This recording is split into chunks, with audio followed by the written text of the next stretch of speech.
আরাফাত রহমান ঢাকা 17 আসনে যে নির্বাচন হয় সেখানে কিন্তু আমি বিপুল ভোটে জয়ী লাভ করি।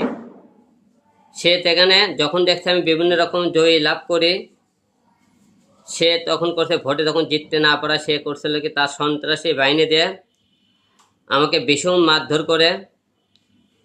সে আমার ভোটের ফলাফল ছিনিয়ে নেয় এবং তার ক্যাডার বাহিনী দিয়ে সে আমাকে প্রচণ্ডভাবে মারধর করে, সে হত্যা করার খুন করার চেষ্টা করে।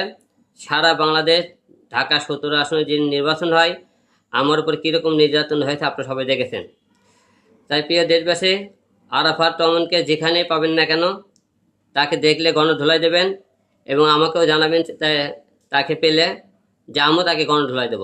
এবং সে আমাকে যে খুন করতে চেয়েছিল এই জন্যে তাকে যে দিনে পুলিশ তাকে গ্রেপ্তার করবে সেই দিনই তাকে আমার হত্যা করার মামলা দেব এবং সে আমার যে আসনটা ছিনিয়ে নিয়েছে তার বিচার দাবি চাই। এবং এই আরাফাত রহমান সে গত 1 বছরে সে কোটি কোটি টাকা সে আত্মসাৎ করেছে। এমপি মন্ত্রী তাদের কোটি কোটি টাকা আত্মসাৎ করে এরা বাংলাদেশের জন্য কোনো জনগণের জন্য কোনোদিন উপকারে আসতে পারে না। তাই এদের বিচার চাই।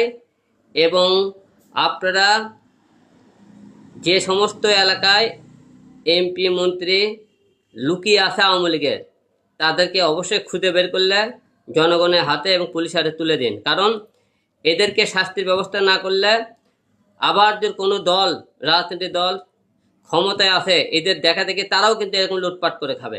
তাই এদের শাস্তি এমনভাবে দিতে হবে, এদেরকে শাস্তি দেখে যাতে আর কোনোদিন কোনো লোক মানুষ খুন করতে না পারে এবং দেশের সম্পদ ধ্বংস করতে না পারে, আমাদের জনগণের টাকা সে লুটপাট করতে না পারে।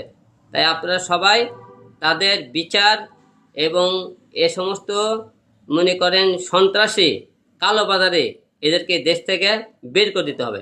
তাই প্রিয় দেশবাসী, আরাফাত রহমানকে যেখানে পাবেন না কেন তাকে ধরে গণধোলাই দেবেন এবং আমাকে বলবেন সে আমাকে হত্যা করতে চেয়েছিল, তার বিরুদ্ধে মামলা নেওয়ার সব কিছু প্রস্তুতি সম্পূর্ণ করতেছি, আমি রেডি করতেছি।